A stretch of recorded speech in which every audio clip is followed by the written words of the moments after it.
Nós teremos a fala do Emerson de Oliveira Pedersoli, falando do restabelecimento da verdade, dentro daquela sequência que a gente já tem comentado aqui, com o tema principal, o mundo em transição.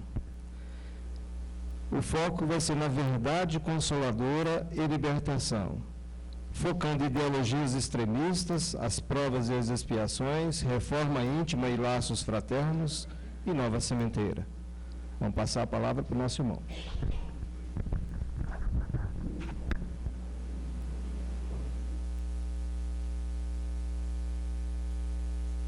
Tá ligado? Bom dia. Olha só. Deixa eu fazer alguma observação antes. Está alto, não está não? Pessoal lá fora?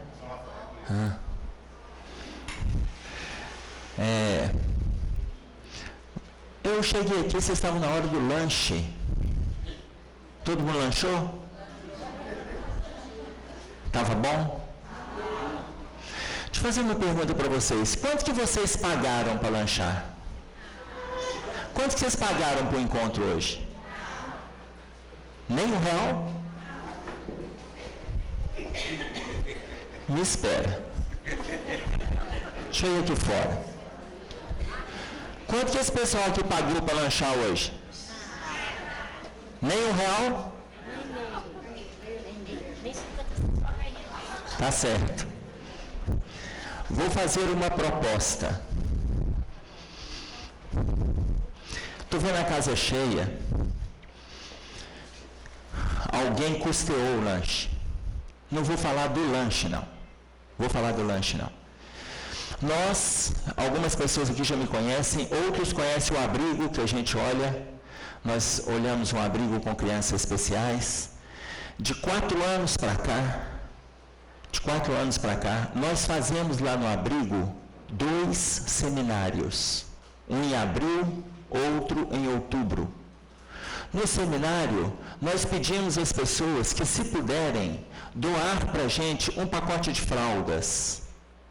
De 4 anos para cá, nós não compramos mais uma fralda para os nossos garotos lá, sendo que nós gastamos uma média de 1.700 fraldas por mês. Ou seja, tem aquelas pessoas que vão divulgando com amigos, aí começa a chegar a fralda em outra data, mas a campanha continua. Por que eu estou colocando isso? Tudo bem que nós viemos, participamos, confraternizamos e tal. A minha sugestão, eu já venho aqui há alguns anos, a minha sugestão é que a direção, se a direção não concordar, eu não falei para o Luiz que eu ia falar disso, não. Tá? Se eles não concordarem, eles não vão me chamar mais nos próximos anos. Se vocês verem que eu não fui chamado, é porque eu estou condenado nesta fala que eu vou dizer agora. A minha sugestão é que nos próximos encontros, por exemplo, vai ter Semana Espírita. Suponhamos que a dificuldade do abrigo seja leite. Já que os garotos ficam aqui o dia inteiro. Se é leite, cada um traz uma caixinha. E que seja no encontro. Isso pode dar para abastecer 6 meses, 2 meses, dependendo do que ganhar. E se a gente não puder, 1 litro de leite. Eu estou dando o exemplo do leite, eu não sei qual é a dificuldade do abrigo. Como nós nos mantemos assim, mas existe uma dificuldade das direções pedir doação. Nós temos que parar com isso, gente. A gente vive de doações. Tá claro? Então é importante que a gente se sensibilize e comece a se envolver mais com o trabalho. Eu estou iniciando nesse assunto porque este também é o nosso tema. Então, eu espero que a partir dos próximos, que a gente venha confraternize, que encontre aqui cheio do jeito que está, mas que a gente também participe com algo. O abrigo precisa de quê? Ele está precisando de 1 quilo de... Mas não é para trazer por nossa conta, não. Senão a pessoa começa a pensar, eu vou levar fubá, eu vou levar arroz. Não é isso, não. Tanto que tem pessoas que ligam para a nossa casa, eu estou aqui com um tanto aqui de livro, de arroz, de leite, revista, roupa. O que você precisa? Eu falei assim, o leite. Não, mas aí você tem que aceitar tudo. Eu falei, não, então eu não quero nada. Aí fizeram uma reunião lá, meia hora depois me ligamos, a gente está levando leite para vocês, vamos distribuir o restante. Porque tem coisas que a instituição já tem. Então a minha proposta é que a direção faça isso nos próximos encontros. Tá? Se por um acaso eu estiver errado, vocês me chamam a atenção depois, não façam isso na frente das pessoas, porque vai ficar chato. Tudo bem? Enfim. Eu gostaria que a gente se envolvesse por causa, inclusive, do nosso tema. Eu trouxe alguns pequenos trechos de uma mensagem da Joana de Ângeles, outro de Alfred Schultz, que a gente vai discutir os temas que estão propostos para nós dentro do período de transição. Tanto na nossa responsabilidade material, quanto na nossa responsabilidade espiritual e principalmente individual, pessoal. Nós vamos ver isso. Entre algumas colocações que eu vou trazer dela, eu vou estar explicando para vocês. Ela coloca para nós assim, eu vou pegar apenas alguns trechos, é uma mensagem psicografada por Divaldo Franco no Rio de Janeiro em 2006 e se chama A Grande Transição. E ela coloca assim para nós, os espíritos remetentes na perversidade e nos desmandos, na sensualidade e na vulgaridade, estão sendo retirados lentamente para mundos inferiores. Os espíritos remitentes nas dificuldades morais estão sendo retirados lentamente para mundos inferiores. Essa quantidade de dificuldade que nós estamos vendo, as catástrofes, o mal-estar, os transtornos, existe uma separação. O momento é esse. Quanto tempo demora uma transição? Quantos anos? Tem gente que nasceu ouvindo falar está em transição e vai desencarnar na transição. Quanto tempo? Vocês fazem ideia? Uma vida? Está pouco. Uma transição demora aproximadamente 200 anos. Aproximadamente. Ela se deu início no ano de 1857, com a chegada da doutrina espírita no planeta. No livro Plantão de Respostas, o Chico pergunta para Emmanuel, quando é que deveremos entrar definitivamente no movimento da regeneração? E aí Emmanuel responde, por volta do ano 2057. Por volta. Pode ser 2050, 2048, 2067. Mas a média são 200 anos, com a chegada do Consolador prometido no planeta. Mas essa foi a colocação de Jesus. Eu vos enviarei um Consolador para que fique convosco para sempre. Para sempre. Então o movimento é esse. Agora, a doutrina espírita, ela é para nós consoladora? É? Quem acha que ela é consoladora, levanta a mão. Todo mundo? Meu Jesus. Será possível? Quem aqui fora acha que ela é consoladora, levanta a mão. Todo mundo também acha? Aqui, se ela é consoladora, quem aqui nunca se desesperou, levanta a mão. Vocês estão achando engraçado, eu não estou contando uma piada. Mas quem nunca se desesperou, levanta a mão para mim. Eu quero conhecer, não se desesperou por nada. Nossa, ninguém. Que fraco. Quem aqui nunca se desesperou, levanta a mão. Ninguém também, o pessoal de fora não fica decepcionado não, ok? Veja bem, ninguém se decepcionou. Ninguém me decepcionou. Todos já se desesperaram. Nós não acabamos de falar que a doutrina é consoladora, mas ela ainda não está fazendo essa função dentro de nós. Não está fazendo. Tá? Por quê? Porque nós temos ainda a doutrina como explicativa, esclarecedora, justificante, mas ainda não consoladora. Porque a gente ainda se desespera. A gente ainda se desespera. Não era para nós nos desesperarmos, se ela é consoladora.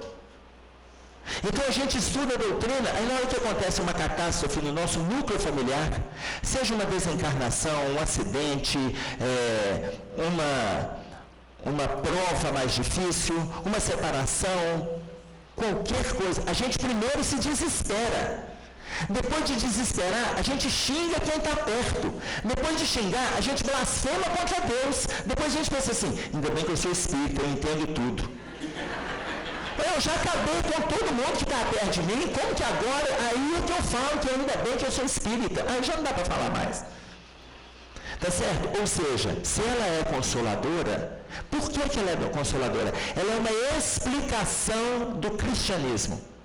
Ela é uma explicação de forma mais aprofundada do cristianismo. Quando Joana de Ângeles coloca para nós que espíritos perversos e renitentes estão saindo do planeta, vocês fazem ideia de quantos estão saindo do planeta? Aproximadamente? Números. Milhões, mas quantos milhões? Números. Não, muito mais do que 20. Olha só, vamos lá. No livro Herdeiros do Novo Mundo, André Luiz Ruiz, na psicografia de Lúcius, o Dr. Bezerra coloca para nós que pelo menos 2/3 da humanidade não tem condições de continuar no movimento regenerativo do planeta. 2/3. Aí as pessoas chegaram para mim e falaram assim, não, Emerson, essa informação não está correta, não. Sabe por quê, Emerson? Quem falou foi Lúcius, a psicografia de André Luiz Ruiz. Eu falei assim, e se a gente falar em André Luiz? Não, André Luiz aí já é, então tá.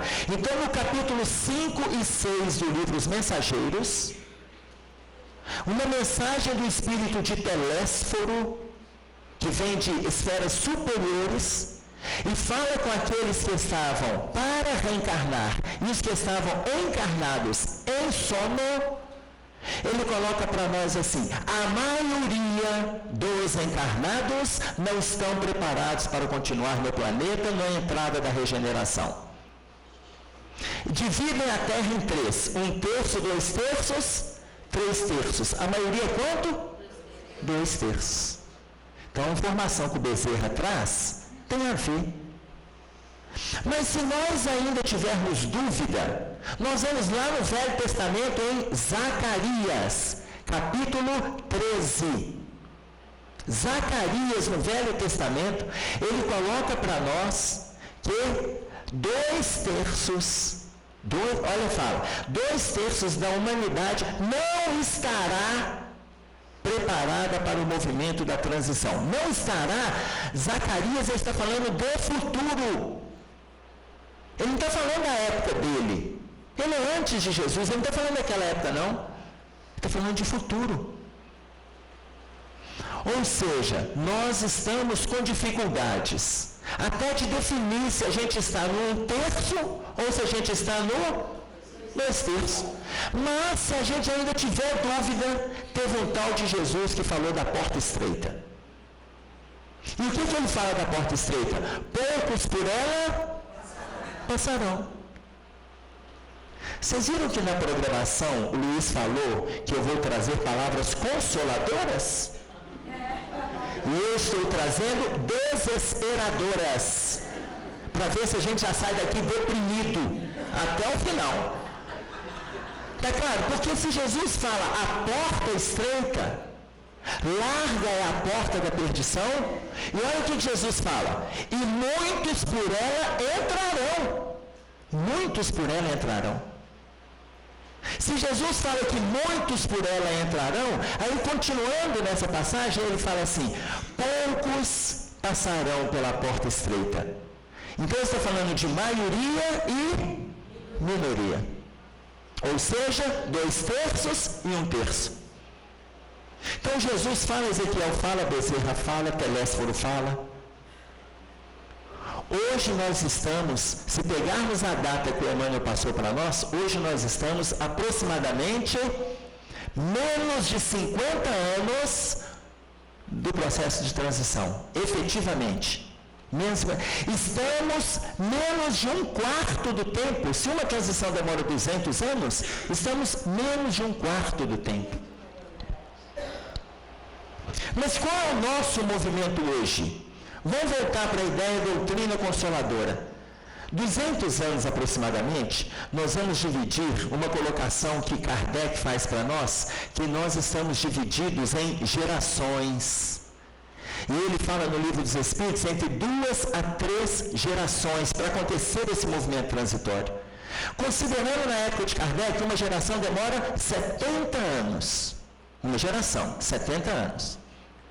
Mais ou menos 200 anos, nós teremos 3 gerações. 3 gerações.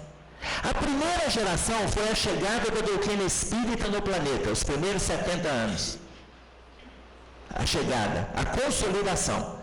A segunda geração, isso eu peguei lá de 1857 até 2027, a consolidação. A segunda geração, que vai até próximo do ano 2000, a segunda geração, 1990 e tantos, 80 e tantos, nós teremos a proliferação das casas espíritas. O aumento das casas espíritas, segunda geração. A terceira geração, o exercício efetivo de tudo que está sendo estudado há 2 gerações atrás. O exercício efetivo. Hoje nós estamos no movimento da terceira geração. Nós estamos no movimento da terceira. Tem uns que vai para a quarta, o Marival, olha a cara dele. Ele já está indo para a quarta geração. Vocês viram o seu Manel, estava aqui, vocês viram que bonitinho o seu Manel? Outro dia eu cheguei lá no irmão Frederico para fazer a palestra, mas seu Manel só está aqui na primeira fila, o senhor desencarna, não? Ele falou, não, meu filho, estou aqui lúcido. Está ótimo, mas já está na quarta geração. O seu Manel, a gente fala que é o último dos dinossauros. Mas eu estou indo também junto com ele no Paleolítico ali. Tá certo? Agora, imaginem vocês, 3 gerações para fazermos um movimento de mudança. Estamos na última geração da reforma íntima. A última geração. Quando eu falo com vocês assim, gente, custaria para nós, eu dei o exemplo do leite, vou voltar no exemplo, custaria para nós, cada um, se tivesse trazido uma caixa, se for essa a necessidade da caixa, custaria? Não, não custaria. Um dia eu fui numa casa espírita e me falaram assim, ô Emerson, você está fazendo campanha de fralda lá até hoje? Eu falei, menino, você acredita que os meninos estão fazendo cocô até hoje? É uma coisa impressionante. Todo dia, 2 vezes, 3 vezes, faz cocô. Ah, mas quem que aguenta isso? Só a fralda de... Tá claro? Então vocês imaginem, nós estamos todos solidários, envolvidos com o trabalho, mas muitas vezes a gente não se atenta para o trabalho que está no nosso movimento, entre nós. Então o nosso momento é de nos atentarmos. Por quê? Porque se a gente não se atenta para o trabalho, a gente começa a se indignar com as situações que estão aí fora. E olha, a nossa indignação não vai nos levar a lugar nenhum, absolutamente. Não vai nos levar a lugar nenhum. A nossa indignação transformada em revolta, em mal-estar, em angústia, vai proporcionar muito mais dor do que solução. Embora nós, dentro do movimento espírita, temos aqui a solução. A doutrina é consoladora, nós temos a solução. Agora, olha como que a Joana de Ângeles aborda.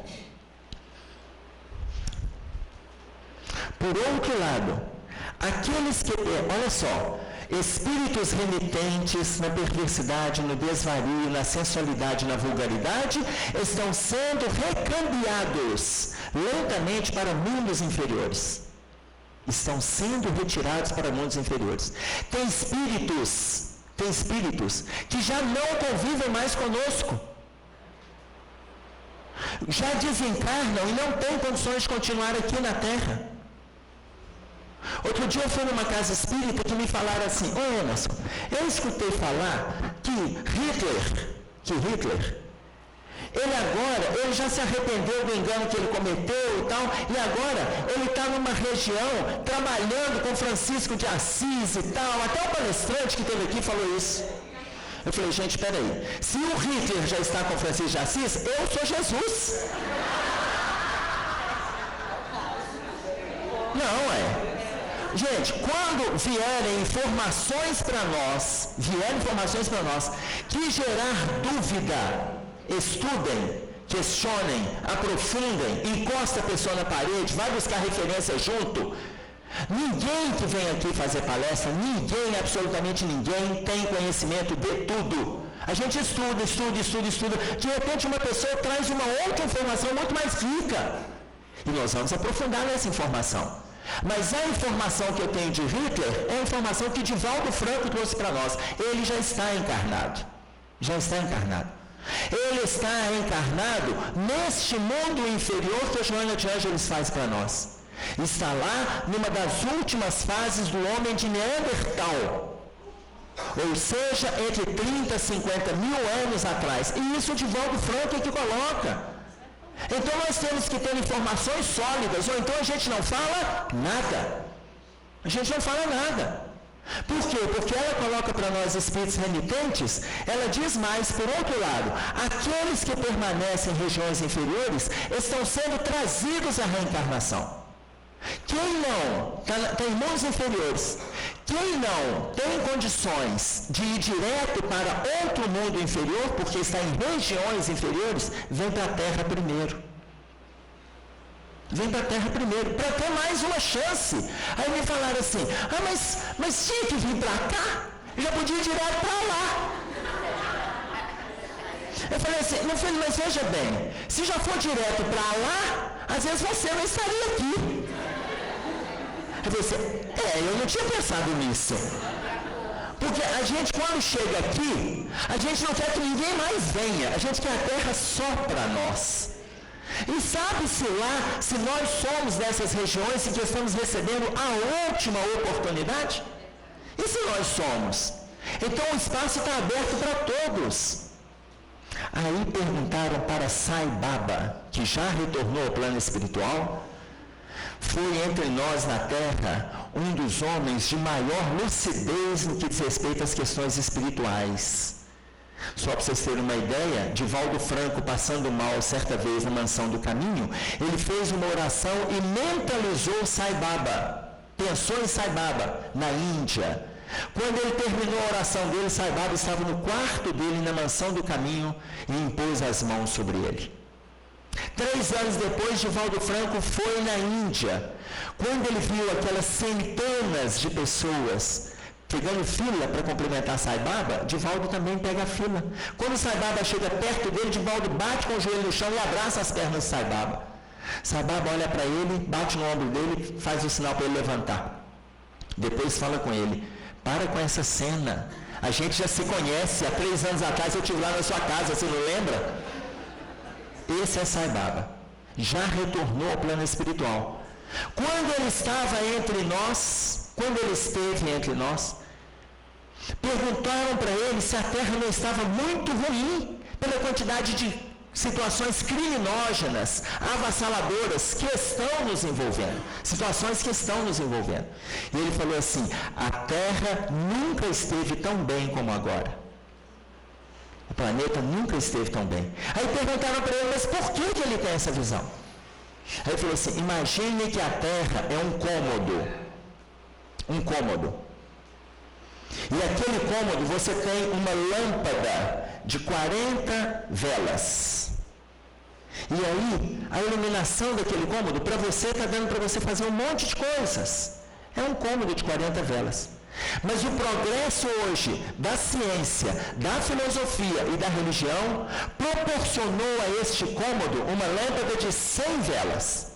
E agora você está vendo as coisas de forma muito mais clara. Antes tinha crimes, mas a gente não via. Então o cômodo com 40 velas, você não vê que ali tem uma poeira. Você não vê. Mas quando colocou 100 velas, você fala, não tem gente limpando isso aqui, já deve ter 3 meses. Porque já tem 100 velas, então você começa... Hoje nós estamos tendo acesso a tudo que o planeta apresenta para nós. Tudo. Agora, eu acrescento, nós nunca tivemos tanta oportunidade de fazer o bem como estamos tendo hoje. Nunca tivemos. Se alguém desencarnar e falar que nunca foi convidado a fazer nada, a doar nada, aí eles vão pegar sua ficha e vão falar assim, olha, você estava na palestra do Emerson lá do carnaval, que ele falou de uma doação. Aí você vai falar assim, é mesmo, mas na cara de pau que a gente vai responder, né? Porque nós nunca tivemos tanta oportunidade de estar fazendo alguma coisa por alguém, entendendo que quando a gente faz por alguém, nós estamos fazendo por nós, porque os espíritos remitentes no mal estão reencarnando. Se nós começarmos a fazer, nós começarmos a dar as mãos, nós não teremos mãos livres para matar, roubar ou traficar. Se começarmos a fazer esse movimento, o momento é esse. Nós estamos esperando o quê? Aí o André Luiz pergunta isso no livro Sinal Verde. Se nós já temos noção do que é certo e o que é errado, o que pode e o que não pode, o que faz e o que não faz, o que nós estamos esperando para colocar em prática o conhecimento que a gente tem? O que nós estamos esperando? Então, tem espíritos renascendo? Tem. Eu não posso me revoltar, eu não posso me indignar. Por quê? Porque o meu momento é de exercer o cristianismo. Exercer o cristianismo significa colocar em prática o que eu estou estudando. Esses que estão chegando, se chegar na minha porta, se chegar na casa espírita que eu trabalho, se chegar no meu trabalho, eu tenho que ter por eles, no mínimo, um sentimento de compreensão. Se eu não aceito a postura dele, diz o psiquiatra Ângelo Gaiarsa no seu livro O Espelho Mágico, que muitas vezes a gente, quando não aceita determinada dificuldade do outro, é porque nós carregamos a dificuldade do outro. Mas veja bem, se eu não aceito a dificuldade do outro, não é porque eu tenho a mesma dificuldade do outro, não é isso não. Se o outro é corrupto, ou se ele é ocioso, se ele é preguiçoso, não é porque eu carrego aquela dificuldade, mas eu carrego a falta de compreensão, de entendimento, para entender que ele está no momento dele. Essa é a minha dificuldade. Eu posso não ser, mas eu preciso entender. É o momento dele. Então, quando os outros estão chegando, se nós fizermos uma rede de bem-estar, os outros vão chegar e vão encontrar o planeta em melhores condições, ou eles se adaptarão e trabalharão seus estados íntimos, ou eles não suportarão e vão embora. Mas a gente tem que ter a consciência tranquila de que nós estamos fazendo. E as coisas estão se agravando? Estão. Aí tem gente falando assim, mas já vai melhorar? Porque quando a gente fala em melhoria, a gente só fala em padrão econômico. Melhoria, é o padrão econômico e tal. Gente, melhoria tem que ser moral. O país está melhorando? É óbvio que não. Mas está sendo feita uma fala do espírito Albert Schutz, está sendo feito. O Brasil vai se reerguer e fará uma faxina geral, pois vocês são o povo eleito semelhante aos israelitas do passado, e os brasileiros ligados ao bem triunfarão. Triunfarão.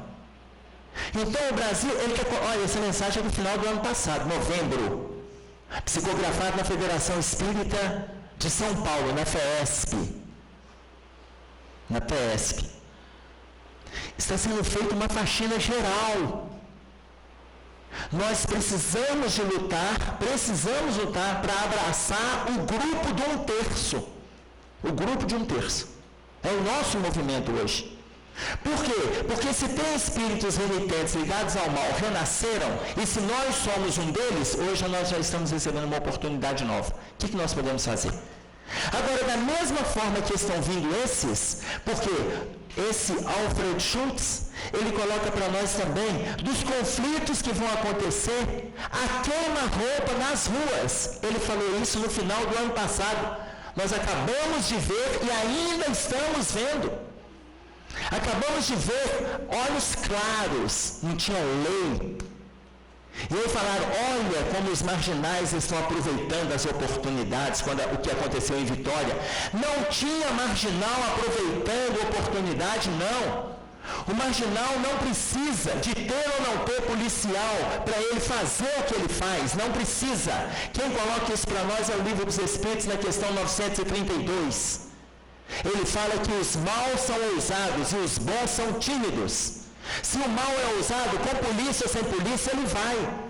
Mas quem muitas vezes proliferou, quem aumentou aquele mal-estar lá, foram aqueles que apresentam a capa do bem.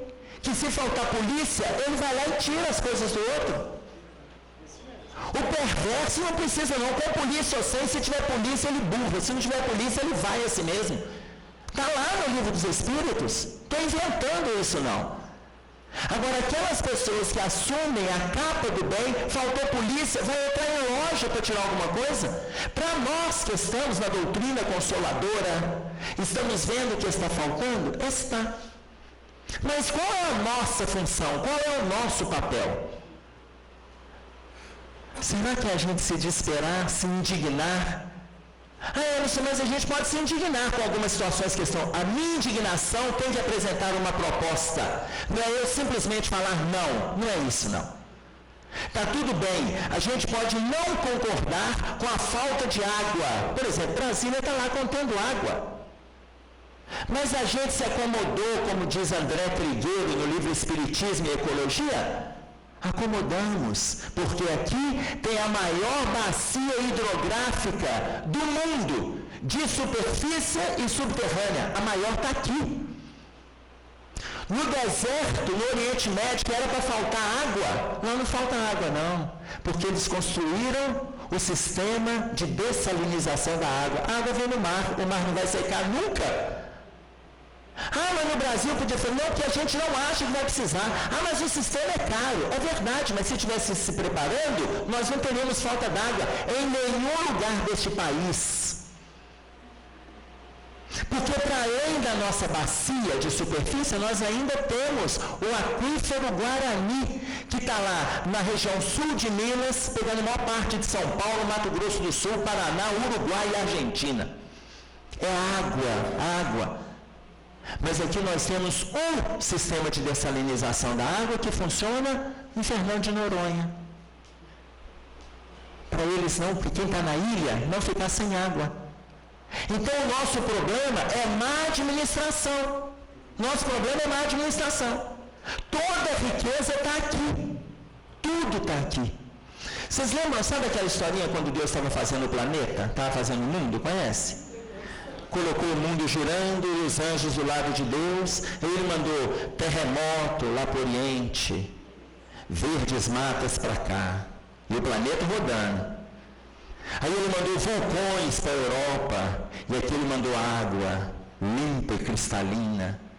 Aí ele mandou monstros, corrupção, financeiro, materialismo para a Europa, para a América do Norte. Aqui ele mandou aquela fauna e aquela flora exuberante. Aí os anjos olharam para Deus e falaram assim: Senhor, o Senhor está protegendo essa terra.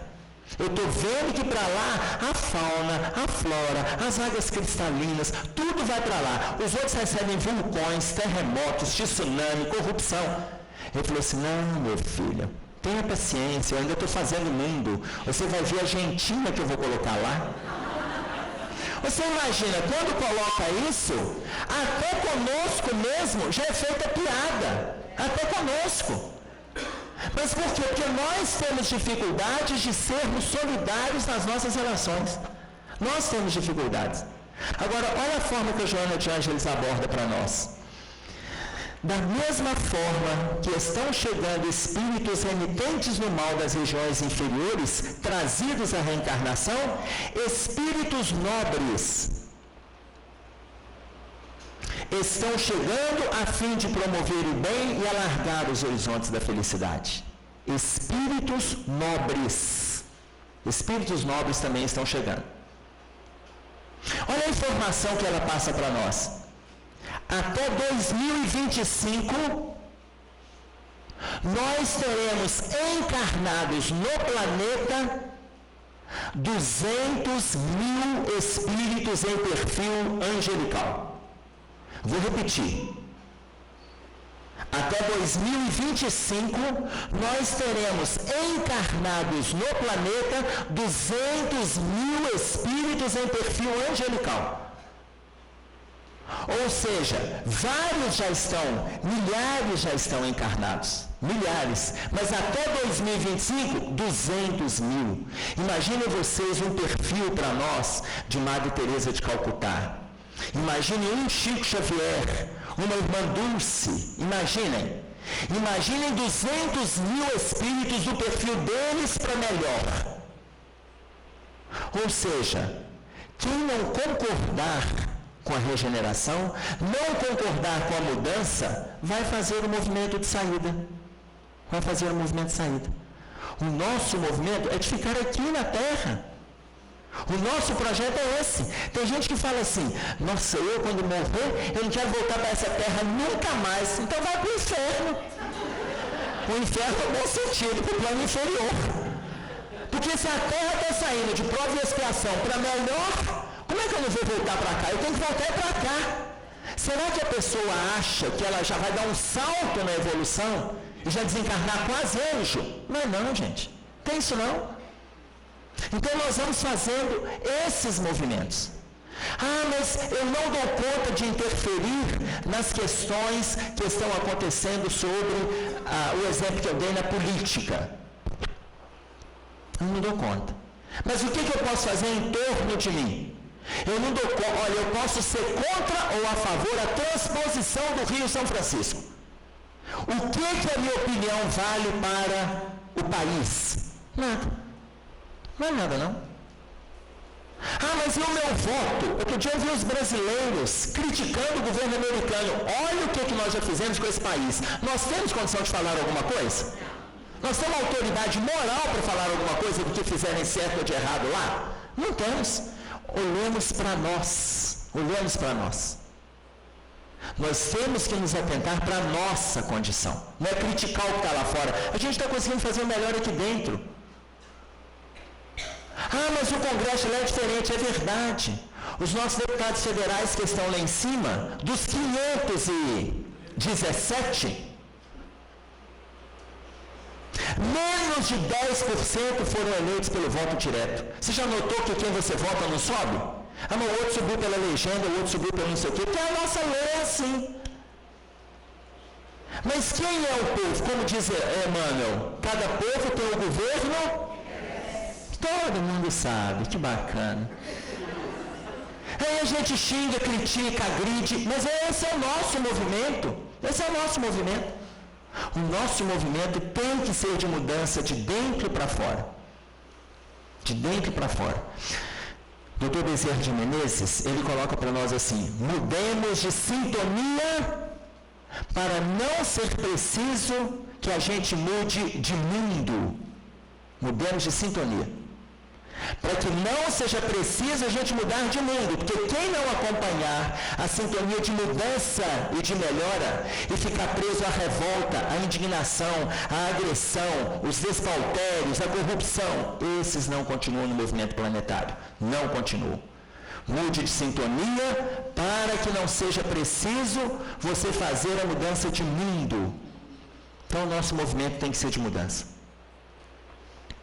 Agora, a partir do momento que nós façamos esse movimento, nós vamos contar com a ajuda desses que estão, como a Joana coloca para nós, estão vindo. E ela coloca assim: da mesma forma, missionários do amor e da caridade, procedentes de outras esferas, estão se revestindo da indumentária carnal para tornar a luta dos que na terra vivem mais amena e mais iluminativa. Então, a gente olhando para nós mesmos, não somos missionários do amor, da caridade, não somos não. Mas o melhor que a gente puder fazer, nós vamos fazer, porque aí sim a gente contribui para o ambiente do planeta. Eu não tenho como discutir a transposição de São Francisco, eu não tenho como discutir um sistema de exploração do aquífero Guarani. Eu não tenho como discutir, mas eu tenho como emanar pensamentos positivos para aqueles que eu faço questão, que hoje estão no movimento de direção. Hoje estão. Se está sendo feita uma faxina geral, então que Deus envolva-nos nessa faxina de forma justa, de forma lícita, com pensamento positivo, que vai dar certo. Nosso movimento é esse. Agora, ela diz assim: olha o momento que nós estamos vivendo. Não serão apenas os cataclismas físicos que vão sacudir o planeta como resultado da lei de destruição. Não é só isso.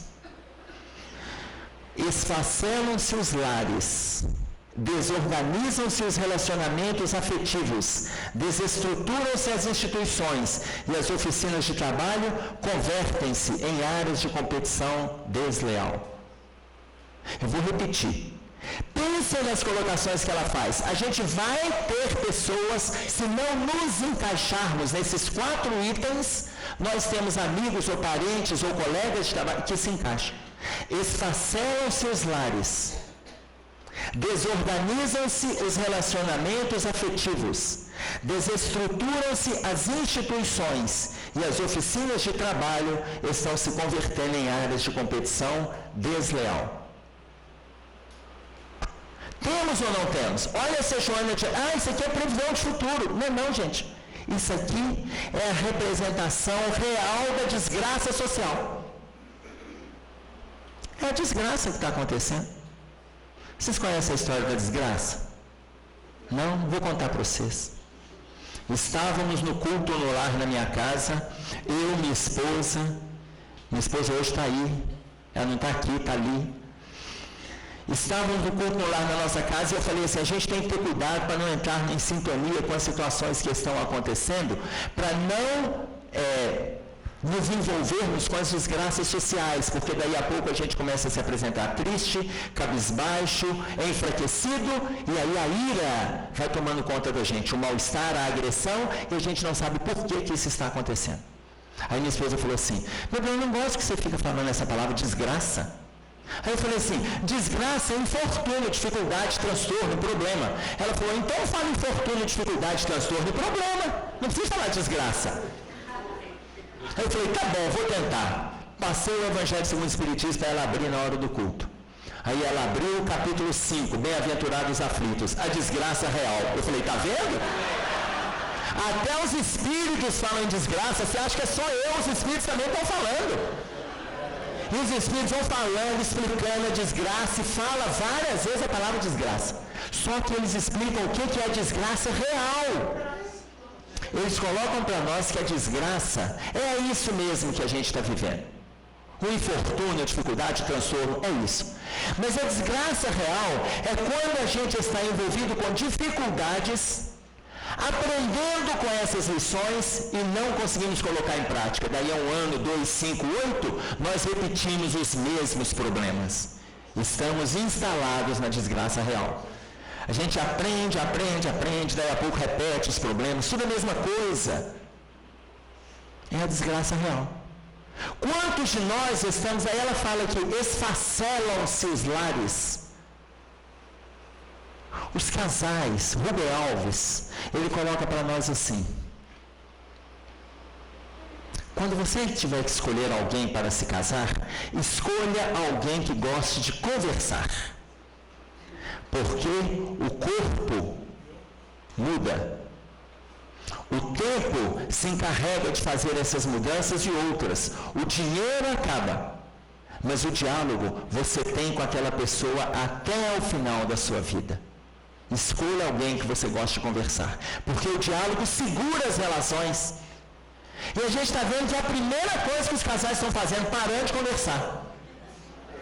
A primeira coisa. Na manifestação de reflexão, de dificuldade, de dor, primeiro emburra. Nós temos que parar com essa posição de emburramento dentro de casa. Emburramento. Os dois ficam emburrados. Vocês sabem o que é emburramento? Encontro do burro com o jumento. Dentro de casa. Os dois, gente, não tem diálogo. Se a gente não tiver uma posição de diálogo, nós estamos nos preparando para o esfacelamento do lar. Estamos nos preparando para isso. O momento é da gente discutir, conversar, discordar, ter acordos. O momento é esse. Então, estamos na hora de sermos remetidos, mas quem vai fazer esse movimento é a gente mesmo. Quem vai fazer? Não é ninguém que vai fazer por mim. Ninguém vai fazer. Esfacelam seus lares. E os nossos filhos vão assistindo isso. E aí a gente vai passando para eles que a ideia de relacionamento conjugal é esse inferno. Tem casais que fazem do relacionamento conjugal o inferno. Tem casais que fazem. Nós temos que parar com isso. Agora, se a gente vê que a relação ela é agressiva, é negativa, os exemplos são tortuantes, as dificuldades são enormes, a gente não consegue respeitar o outro mais, olha, é momento de desfazer aquela relação. Não dá para ficar junto mais. Então desfaz agora, antes de ficar construindo exemplo negativo para os filhos. Ah, mas a doutrina espírita fala que a gente tem que ficar junto até o final. Aonde? Quem leu essa doutrina espírita? Na questão 697, ele fala que a indissolubilidade absoluta do casamento é uma lei humana, não é uma lei de Deus. É uma lei humana. Ou seja, o casamento pode se dissolver? Pode, se os dois chegaram no limite.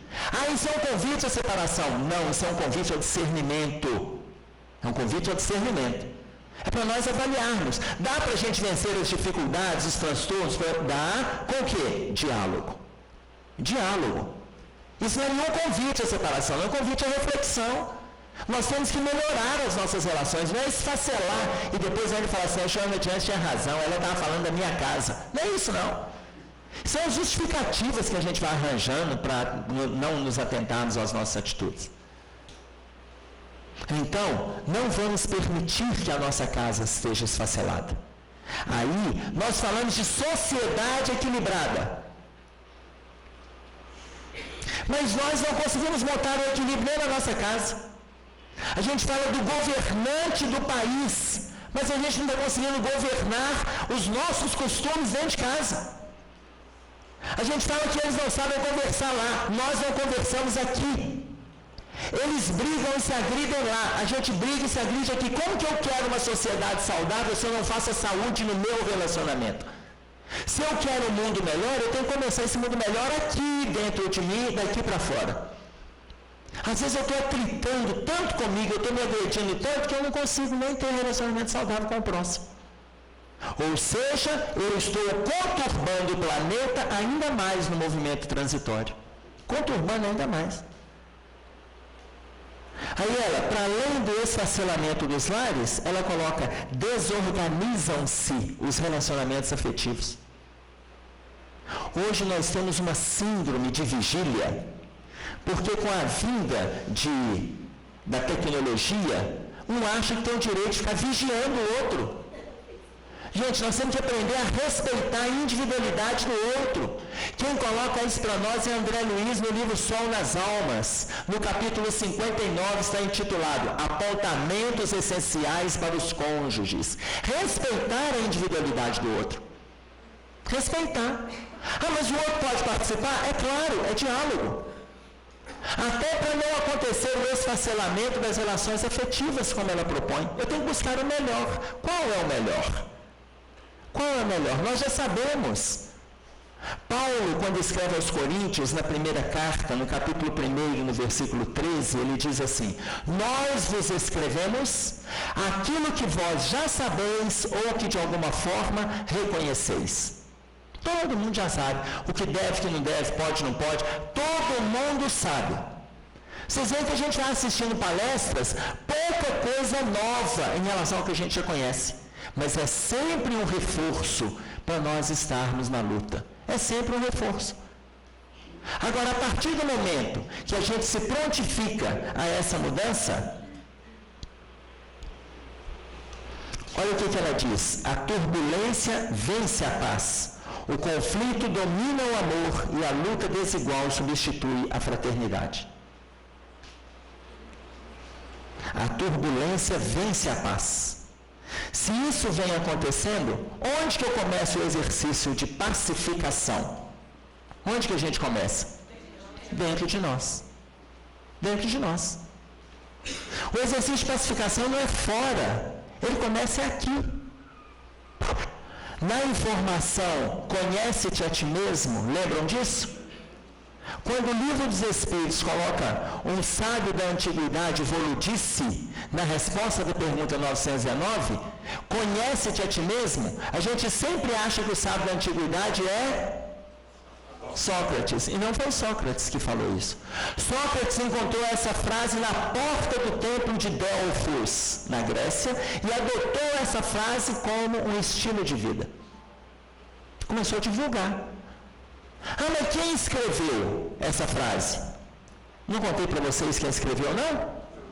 A Joana de Ângeles, ela coloca para nós quem escreveu no livro Desafios e Soluções, um pichador. Lá tinha pichação também na Grécia. A gente acha que pichação só tem em Belo Horizonte, nos muros. Um pichador escreveu na porta do templo e ficou lá, conhece a ti mesmo. Ninguém sabe qual é o nome do pichador. Sócrates viu, achou aquela pichação bacana. Começou a adotar a pichação como postura. Como postura. Agora, conhece a ti mesmo, aí Santo Agostinho explica para a gente esse movimento de autoconhecimento. 4 aspectos. Quais são os 4 aspectos? Primeiro, quando você deitar a cabeça no travesseiro, faça uma avaliação das suas posturas naquele dia.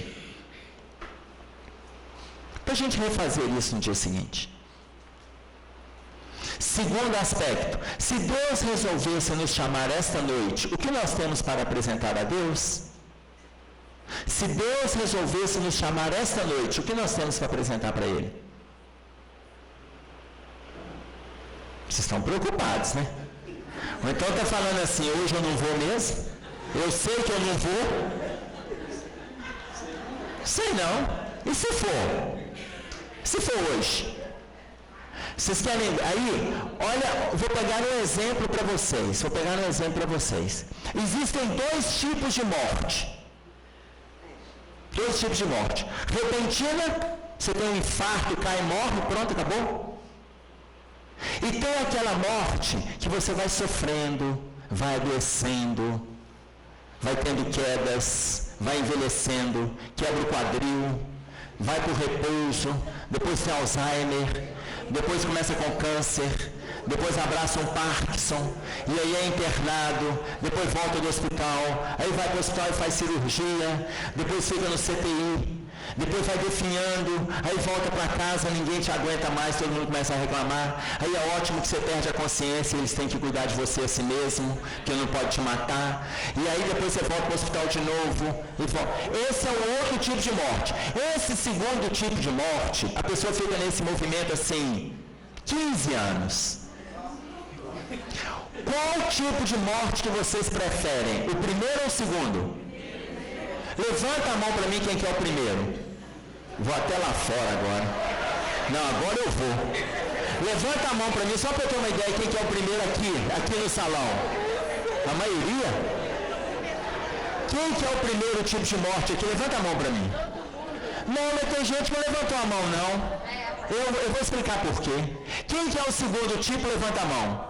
Minoria. Aqui também? Quem que é o primeiro tipo aqui? Levanta a mão. Ninguém quer adoecer. Tem gente que não levantou a mão, não.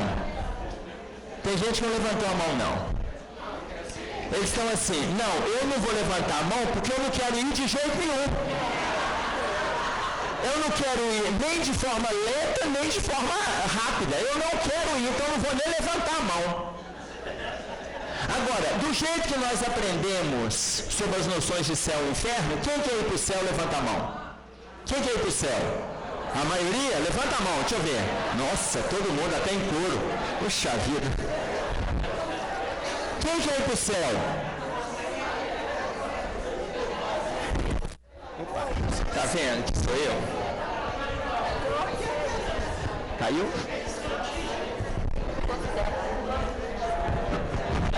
Para ir para o céu, o povo levanta a mão, mas não quer morrer. Eu não entendo isso. Como é que a gente vai para o céu sem morrer? Agora, olha só, eu vou falar para vocês uma coisa. Eu estava num outro encontro, vindo para cá, e enquanto eu estava vindo, eu tive uma conversa com Deus Thanatos. Deus Thanatos. O Deus Thanatos é o Deus da morte. E ele me conhece, eu conversei com ele, nós temos uma certa intimidade. E eu falei com ele que é para ele me deixar aqui o máximo de tempo que puder. Não importa o custo disso, me deixa aqui. Mas olha, se eu adoecer e tal, me deixa aqui. Aí ele falou assim, tudo bem, o que você me dá em torno deste seu pedido? Eu falei assim, estou indo para uma palestra e vou arranjar para o Senhor vários adeptos. Ele disse para mim assim, você jura? Eu falei, em teu nome. Então aquelas pessoas que falaram que quer morrer de uma vez, pode sair que ele está aqui na porta esperando. Ele está aqui no portão, vai devagar. Eu vou pedir para não tumultuar, porque a morte não pode ser tumultuada. Engraçado que vocês estão rindo, mas estão sentados. Eu não entendi por quê. Depois da palestra, eu vou avisar para ele, porque nós temos uma certa intimidade. Que você imagina, eu sei o que vocês pensaram. A morte, a gente quer assim, não, eu quero de uma vez, mas quando eu chegar com 80, 90, 100, na hora que eu começar a adoecer, morro. Mas a morte é o único instituto autoritário e democrático ao mesmo tempo. Não pergunta a sua idade, não quer saber o seu nome, não sabe a sua cor, não importa a classe social. Se você é casado, se é solteiro, separado, se é novo ou se é idoso, se é adulto ou adolescente, não importa. Se tem muita coisa sobre sua responsabilidade ou se você não faz nada nessa vida, não importa. Quando chega a morte, ela absorve, é a vez dela. Nós não sabemos, quando Santo Agostinho nos propõe, se Deus resolvesse nos chamar essa noite, o que a gente tem para apresentar a Deus? O movimento de autoconhecimento é isso. Reflita sobre as posturas do seu dia. Reflita. Refaça isso para o dia seguinte. Paulo, quando escreve aos Efésios, ele fala assim no capítulo 4, ele fala assim para nós, irai-vos, pois, mas não pequeis, e não permita que a vossa ira transponha o pôr do sol. Está com raiva? Está irritado? Está chateado? Refaça aquilo hoje. Não permita que a vossa ira transponha o pôr do sol. Não leve o seu emburramento para o travesseiro, não. Amanhã você acorda com raiva de novo. 2 dias depois você está com raiva de novo. Você encontra a pessoa, já tem 3 semanas você está construindo aquela teia de mágoa, de rancor, de transtorno. Para! Refaz hoje. Então, quando Paulo coloca, ele está colocando que é permitido até você ficar com raiva. É permitido. Nós não estamos falando de santidade, não. Agora, por outro lado, refaça aquilo. Porque Santo Agostinho fala, se Deus resolvesse nos chamar hoje, o que nós temos para apresentar? Mais ainda, Santo Agostinho ainda propõe assim, o que você tem feito em relação a Deus, ao próximo e a ti mesmo? O que nós temos feito em relação a Deus, ao próximo e a nós mesmos? Em quarto, se atente para o que as pessoas dizem a seu respeito, mas se atente para a fala dos inimigos. É provável que os inimigos tenham razão. Eles não têm nenhum motivo para te agradar. Então, nós estamos no momento de fazer esse movimento revolucionário dentro de nós. Eu tenho que fazer não é para o mundo, não é para as pessoas me verem, não é nada disso. A gente tem que fazer porque é a nossa caminhada. Quem está melhor que alguém? Ninguém entre nós aqui, não tem ninguém melhor, não tem ninguém pior. A gente está todo mundo no mesmo barco. Vamos lá. Se a gente for solidário, nós vamos fazer essas conquistas juntos. E o país, na fala de Alfred Schutz, olha o que ele traz para nós. Não há mais tempo antes. Tenho observado que alguns encarnados querem chamar a nossa atenção para os seus dramas pessoais, enquanto do lado de cá já temos uma guerra no plano espiritual. Para cada corrupto ou daqueles agressores que desencarnam, mas 10 outros se juntam a eles montando uma verdadeira rede de mal-estar no planeta. Mas 10 outros se juntam a eles. E aí ele diz assim: não há tempo para tanta lamúria, pois o sofrimento é para todos. Não há tempo para a gente ficar lamentando mais não. O sofrimento é de todo mundo, está todo mundo sofrendo. Ah, mas é só ele que fala isso? Não, não sou ele não. Emmanuel diz assim: todas as criaturas sofrem no cadinho das experiências necessárias, mas poucos sabem sofrer como cristãos, agradecendo a Deus. Todo mundo sofre, dificuldade todo mundo tem, problema todo mundo tem. Não existe aquele que sofre, mas fulano sofre mais do que eu, depende. Aquela pessoa que está no CTI, no estado comatoso, resignado, está sofrendo menos do que aquela pessoa ali que foi cavar aonde tem uma unha encravada e deu duas, está gritando de dor, porque ele está indignado com a unha encravada. O outro já está resignado, ele sofre menos. E a gente não sabe o estado íntimo do outro. Certa vez uma família chegou para o Chico e falou com o Chico: Chico, fulano de tal, que é um membro que estava internado lá da família, parente, ele está em coma há 14 anos. Os médicos dizem que não tem mais retorno. E eles falam, inclusive, em desligar os aparelhos. Ele não tem mais retorno. Aí o Emmanuel falou para o Chico assim: fala para esses familiares que ele está em coma há 14 anos porque nós o colocamos em coma. Porque ele tem mérito nessa encarnação. Mas ele tem muitos adversários esperando por ele do lado de cá. Antes de desencarnar, nós preferimos colocá-lo em coma para que os inimigos desistem. Vários já desistiram, mas tem outros esperando. Então vai ficar mais um tempo em coma. A gente não consegue ver que até a doença é remédio. Para nós, aí morreu, descansou. Descansou como? No braço do capeta? Não descansa. É melhor você ficar em coma aqui. Já pensou se você ser recebido por eles lá? Então fique em coma aqui, tá uma beleza. Fique em coma. É claro, por quê? Porque dá tempo de você refletir. O espírito está lúcido. O espírito está lúcido. Dá tempo da gente refletir, dá tempo da gente refazer, dá tempo da gente entender o porquê do sofrimento, respeitar o sofrimento, como coloca Joana de Ângeles para nós no livro Vida, Desafios e Soluções. A doença é um acidente de percurso para nós avaliarmos as nossas posturas. Você está de repouso? Você está com uma dor? É para avaliar a sua postura. O problema gastrointestinal, por exemplo, está relacionado àquelas situações que a gente não está dando conta de aceitar.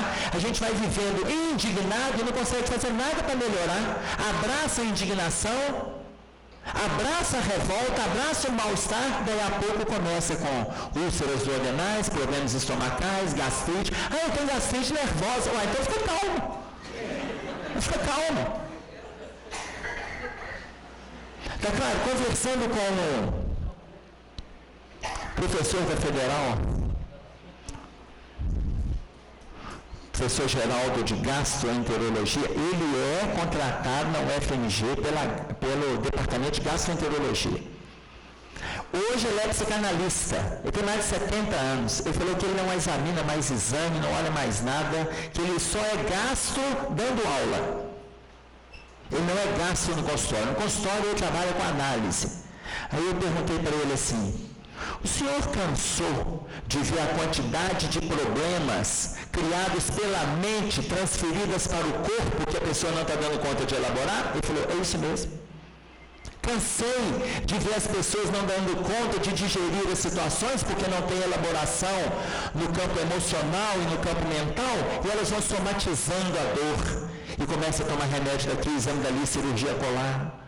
Quantos de nós estamos fazendo isso? Então, quando Joana de Ângeles fala que é acidente de percurso, é mesmo, para a gente avaliar as nossas posições. Avaliemos.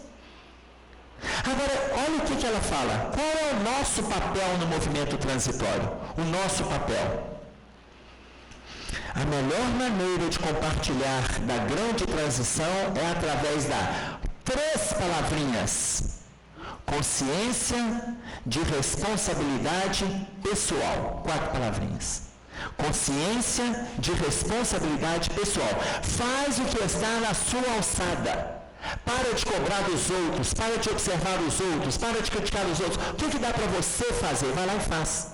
Ah, mas eu faço tudo, que ótimo que você está tendo tantas oportunidades.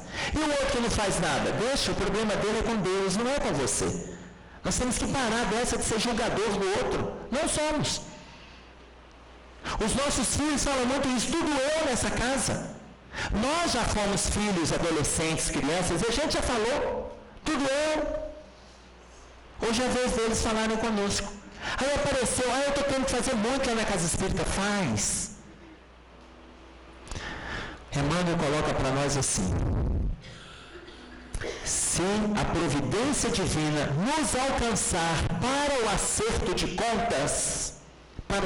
contas, e nos encontrar trabalhando em favor do próximo, diz a misericórdia divina que este acerto pode ser revisto e a gente continua livre trabalhando em favor do próximo, já que estamos utilizando o nosso corpo e a nossa mente de forma saudável.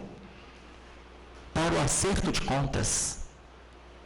Então, vamos fazer compromisso e assumir os compromissos. Eu falo com Deus assim, se tiver que acontecer comigo alguma coisa, que seja sempre na volta. Eu marco uma palestra, eu marco uma visita. Se tiver que acontecer comigo, Deus, olha, que seja na volta, deixa eu ir primeiro. Mas só que voltando, eu já vou ter outro marcado.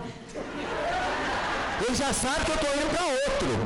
Mas olha, ele me deixa ir para lá porque é só na volta. Quando eu estiver voltando outra vez, eu já estou indo para outro. Porque quando a gente está sempre indo para o trabalho, olha, pode até acontecer, mas na hora que chegar, eu vou falar assim, não, olha lá, ele está indo para o trabalho, ele está indo para outro trabalho, ele está indo, não deixa ele ir. Na volta a gente pega ele, e eles não vão me pegar. Então, vamos assumir consciência da responsabilidade individual. Agora, olha o que Alfred Schultz coloca. Não há mais tempo para tanta lamúria, pois o sofrimento é para todos. Não vou deixar que as nossas mensagens virem mensagens de autoajuda para almas preguiçosas. Não vou deixar que a nossa mensagem vire mensagem de autoajuda para almas preguiçosas. Contudo, daremos força para as almas trabalhadoras e esforçadas. Não queremos seguidores, estamos buscando parceiros com ânimo e com coragem. O grande ajuste do planeta começou e vai se acentuar. O grande ajuste começou e vai se acentuar. Porém, quem seguir conosco não ficará para trás. Prodígios provarão o poder de Deus e não tememos o embate. Pedimos a todos que lutem. Pedimos a todos que lutem. Consciência da responsabilidade individual. E Ele nos pede luta. Não é ligar para lá, telefonar pela oração, lamuriando, reclamando, blasfemando, achando que está abandonado. Não é isso, não. A Joana de Ângeles, no livro Amor, Imbatível Amor, ela coloca que o nosso movimento hoje é de solidariedade, que o movimento espírita está reclamando carência. E ela fala que nós não somos carentes, nós somos querentes, a gente sempre quer mais. Eu sou carente. Olha, tem muita gente que te ama. Pronto, abraça a causa de quem te ama. Não, mas eu quero o amor daquele. Tem 10 me amando, mas eu quero aquele. Aí o Divaldo Franco fala assim, se você amar uma pessoa que não te ama, deixe estar que ela vai amar alguém que não a ama. Mas esse também vai amar alguém que não o ama. E esse vai amar alguém que não o ama, e o outro vai amar alguém que não ama, até chegar alguém para você e vai falar, eu te amo. Aí o Divaldo fala, se alguém te disser eu te amo, você abraça a causa, porque no período de seca. Então abraça a causa. Ou seja, concorde com quem te ama e já está ótimo. Está ótimo.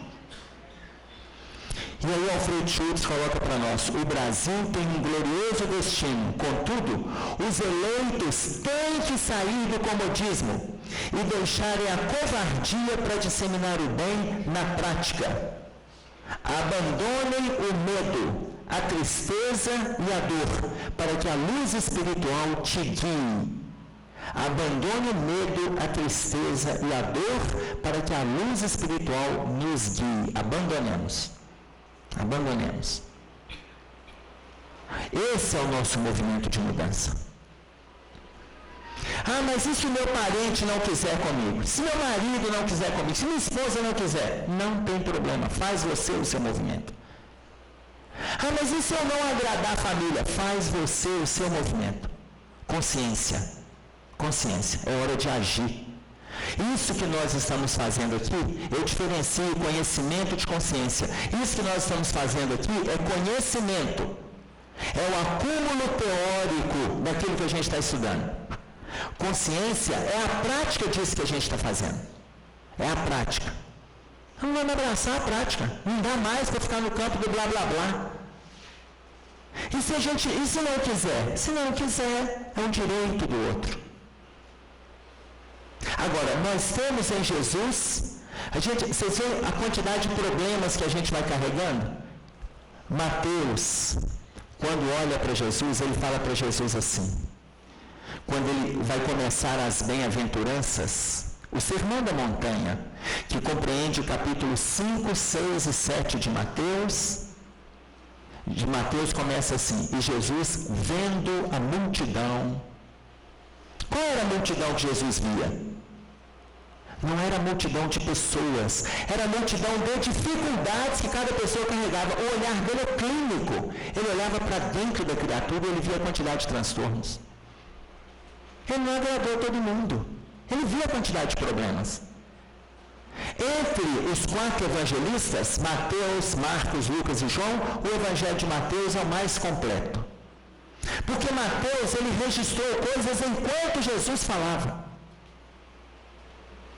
Enquanto Jesus falava. O Evangelho de Mateus ficou pronto no ano 39, em aramaico, que é a língua que Jesus falava. O Evangelho de Marcos ficou pronto em 44. Marcos não conviveu com Jesus, foi estudos que ele fez, ficou pronto em 44 e em grego. Ele escreveu em Roma, mas em grego. O Evangelho de Lucas também foram estudos, ficou pronto no ano 56, em grego. Também escreveu em Roma, e Lucas também pesquisou sobre Jesus. E o Evangelho de João ficou pronto por volta do ano 90. E João escreveu em grego, na Grécia. Então, o Evangelho que mais fidedigno a presença é o de Mateus. Tanto que aquele jovem Gesiel, lembram quem é Gesiel? Quem é Gesiel? Estevão. Gesiel, que Pedro dá o nome para ele de Estevão na casa do caminho por volta do ano 35, 36. Estevão pergunta assim, mas esse Jesus já veio e não tem nada escrito? E aí Pedro fala, espera, adentra-se até a casa do caminho e busca os primeiros pergaminhos escritos por Mateus. Os primeiros. E aí Gesiel começa a estudar os primeiros escritos de Mateus. No ano 39 estava concluído. Agora, pegando o exemplo de Jesus, vocês veem entre as nossas dificuldades, ele fala uma multidão de dificuldades. Uma delas, eu pergunto para vocês assim, qual foi a última fala de Jesus quando esteve aqui na Terra? Pode falar. Pai, perdoa porque não sabe o que faz. Lá fora também pensa assim? É? Aqui, olha o tamanho da nossa culpa. Olha o tamanho da nossa culpa. Pai, perdoa porque não sabem o que fazem. Qual foi a última fala de Jesus aqui na Terra? Aqui fora, né? Hã? Em suas mãos entregue meu espírito. Aqui falou do Consolador no corredor. Vocês veem o tamanho da nossa culpa? Depois que Jesus falou, depois que ele falou sobre perdoa porque não sabe o que fazem, ele falou para Maria, eis aí o teu filho, por que choras? Ele falou para João, eis aí a tua mãe. Depois ele fala, em tuas mãos entrego o meu espírito. Depois ele vai nas regiões mais profundas de sofrimento, levar alívio para Judas e outros que estavam ali envolvidos com suicídio. Embora uns dizem que ele foi resgatar Judas, ele não foi resgatar Judas. Maria Dolores, no livro Somente Amor, fala que ele foi confortar Judas. Judas estava abraçado às consequências do crime que ele acabou de cometer, em tirar a própria vida. Depois ele volta, encontra com Madalena e fala com ela assim, avisa aos meus irmãos que esta noite estarei com eles. Ele reúne com os discípulos e a última coisa que ele fala, eis que estarei convosco até a consumação dos séculos. Ele deixa para nós uma mensagem de esperança e a gente está até hoje abraçando a culpa. Ah, Senhor, perdoa porque não sabe o que faz. O que Jesus falou? Perdoa porque não sabe o que faz. Não. Ele está deixando para nós a mensagem de esperança. Nós temos o Consolador como uma mensagem de esperança. Nós estamos vivendo no mundo de dor para vivificarmos a mensagem de esperança. É o nosso momento de contar com esse auxílio. É o nosso momento de contar com essa ajuda. E se o outro não quiser acompanhar? É um direito do outro, gente. Livre-arbítrio. Livre-arbítrio. Não foi isso que ele permitiu a Judas? Livre-arbítrio. E Judas fez a escolha que ele quis. E está tudo bem. O outro não tem que fazer a caminhada que eu quero. Eu não estou dando conta de fazer a caminhada que eu preciso. Façamos o melhor por nós. Façamos o melhor por nós. Lembram aquele episódio deles estarem reunidos? Jesus chega e fala para nós assim, um de vós irá me trair. Lembram? Junto com os discípulos? Lembram, né? Eles estavam lá, né? Um de vós irá me trair. Quando ele fala um de vós irá me trair, João estava do lado dele e fala assim, mestre, quem irá te trair? E aí Pedro do outro lado fala assim, eu não vou te trair. Eu vou dar minha vida pelo Senhor. Eu não vou te trair. Aí Jesus olha para ele e fala assim, tu Pedro, tu irás me negar esta noite mesmo antes que o galo cante. Você vai me negar 3 vezes. Aí Pedro fala assim, eu não vou te negar. Ó, Jesus acabou de fazer previsão de futuro. Pedro ainda nega naquela hora de novo, eu não vou te negar. Jesus ficou calado. É o caminho de Pedro. E aí João pergunta de novo, mestre, quem irá te trair? Olha a fala de Jesus, aquele que mete comigo a mão no prato no molhar do pão, este irá me trair. Jesus pega o pão na mesma hora, molha, aí Judas levanta e molha o pão junto. Olha para Jesus e fala assim, sou eu! Ainda cara de pau. Aí o que Jesus respondeu? Você acabou de se condenar. Jesus acabou de falar, mas a gente podia pensar assim, por que Jesus não falou para Judas igual ele falou com Pedro? Por que ele não falou? Porque para Pedro ele falou, Pedro, tu irás me negar esta noite mesmo antes que o galo cante. Ele não falou para Judas nada. Eu fiquei pensando se a mãe de Judas estivesse nessa reunião. Na hora que Judas levantasse, ele ia falar, senta, senta, assenta, assenta, Judas. Aí Judas ia falar, mãe, eu estou com fome, assenta que em casa você come, assenta. Judas, olha, aí ele pega o pão, Judas, eu vou te bater, Judas.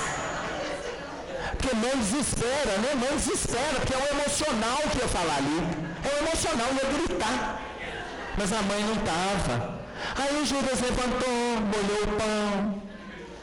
E Jesus não falou nada, porque Judas estava envolvido numa teia obsessiva tão tremenda, envolvido com as questões materiais de forma tão avassaladora, ele não escutou Jesus falando, um de vós irá me trair. Então não bastava Jesus orientar. Primeiro ponto. Segundo, a primeira orientação que Jesus deu para Judas, quando Judas abraçou o ministério, Judas tinha uma bolsa tiracolo, não era uma pochete não. Ele tinha uma bolsa tiracolo e ele falou assim, estamos recebendo algumas doações das pessoas que são solidárias à nossa causa. E aí Jesus falou para ele, então guarde o dinheiro na sua bolsa. Quando precisarmos, a gente recorre a você. Mas, olha a orientação de Jesus. Cuidado com o dinheiro. Muitas pessoas estão se perdendo através dele. Ele deu orientação para Judas 3 anos antes, quando Judas começou o ministério junto com o apostolado todo. E Judas se perdeu. Mas estava dada a orientação. Agora, traz isso para o nosso dia a dia. Quantos de nós estamos recebendo orientações e a gente vem se perdendo? O nosso movimento hoje é de mudança. Não é para abraçarmos a tristeza, a dor. O que mais que ele fala? E o medo. Não abracemos o medo, a tristeza e a dor. Nosso momento não é esse. Nosso momento é de oferecer o melhor que a gente tem. Vamos fazer isso no nosso dia a dia. Vamos aproveitar as oportunidades que estão chegando. Quando eu citei um exemplo no início, antes de começar a nossa fala de forma efetiva, eu estou dizendo não só em relação ao Abrigo de Jesus, em relação a todos os locais que a gente estiver. Aproveitemos as oportunidades. Aproveitemos a orientação que os nossos mentores estão dando para a gente dia a dia. Eles estão conversando conosco. Quando nós não os queremos ouvir, eles falam para a gente através da frase de para-choque de caminhão, eles falam para a gente através de outdoor, eles falam para a gente através de um colega de trabalho que já chega conversando, aquilo que a gente chama de sem sentido. E está chegando informações, está chegando esclarecimento. Então, falemos o bem, proporcionemos o bem. No livro Os Mensageiros, uma senhora estava saindo da evangelização junto com seu filho e a criança. E quando eles estão saindo, eles falam assim: nossa, a reunião foi boa, né? Foi boa e tal. Coloca o filho adulto e a mãe. Aí eles chegam e falam assim: ah, pois é, mas a vida aqui fora é muito mais difícil. Falar lá dentro é fácil. O mentor espiritual, vendo que eles já estavam, os obsessores, se aproximando deste núcleo familiar, o mentor espiritual coloca a mão na mente da criança e a criança começa a falar de bem-estar. Gente, mas lá na evangelização foi falado sobre isso. E é para a gente ficar atento. Isso que vocês estudaram na reunião, eu também estudei na evangelização. Aí os dois, tanto o filho quanto a mãe, você não desconhece ainda a vida e a experiência de adulto. Quando você crescer, eu quero ver você falar do jeito que você está falando hoje. Você ainda é uma criança. Quando estavam eles desprezando a fala da criança, Aniceto tirou as mãos da mente da criança. E os dois continuaram falando de problemas. Os obsessores que estavam na porta da casa espírita, esperando a saída dessa família, se aproximaram e deram o braço para aquela senhora e para aquele rapaz. E eles levaram os obsessores para casa. Então, se vocês saírem daqui hoje, não fala mal da palestra, não. Vocês podem ter problema. O pessoal está ali fora. Não fala mal, não. Agora, contemos com o auxílio da espiritualidade que tem trabalhado em nosso favor. Se não tivermos o hábito de orar, lembremos daquela oração de Rabindranath Tagore, que ele fala para nós assim: quem foi que fez o sol, tão vivificador, com sua luz tão brilhante, cheia de fulgor, os trilhões de estrelas que cintilam nos céus e as nuvens vaporosas como densos véus, a mecânica celeste, o arcano profundo da eterna ciência que equilibra os mundos, dos micro-organismos em desenvolvimento aos orbes gigantescos em deperecimento, do átomo à nebulosa, da ameba ao serafim, e a origem das coisas que nunca terão fim. Quem foi que fez a virtude impoluta que não se modifica e a possante energia que a tudo vivifica? Quem foi que fez a primavera, o outono, o inverno, o verão? Fez a chuva, o vento, o raio e o trovão, o perfume das flores, o sol, a luz, o ar, os campos, as florestas, a terra, o céu e o mar, o infravermelho e o ultravioleta, e fez da lagarta surgir uma bela borboleta. Os clarões da luz do sol, do pôr do sol, o cantar do roxinol. Quem foi que fez as feras bravas, a asa do inseto, a beleza de um ninho? Deu agilidade incrível à pulga saltitante e fez o passo lerdo e tardo do elefante. E o colibri, com linda sutileza, sugando o mel das flores com tal delicadeza, o tatu escavando a cova em que se abriga, e a faina inesgotável da minúscula formiga. O inquieto macaco, o fogoso corcel e a abelha trabalhando na construção do mel. Quem foi que fez a ostra, o golfinho, o tubarão, a baleia e fez a engenhosa aranha tecendo a sua teia? E o instinto de conservação, como bússola infalível de orientação, guiando com acertos irracionais sem nunca transgredir as regras naturais. As maravilhas do reino mineral, o leito onde repousa o reino vegetal, os prodígios da animalidade e o elo mais acima, a nossa humanidade e tantos outros reinos que nós desconhecemos, sistemas de mundos que não nos apercebemos, os gênios tutelares, arcangelicais, imersos nos segredos dos planos siderais. Que maravilha é essa que eu não posso descrever com todo o dramatismo que eu pudesse ter? Artista ímpar e inimitável, sublime e ilimitado, me ponho de joelhos e contemplo abismado e pergunto a mim mesmo com estupefação: quem criou tudo isso com tanta perfeição?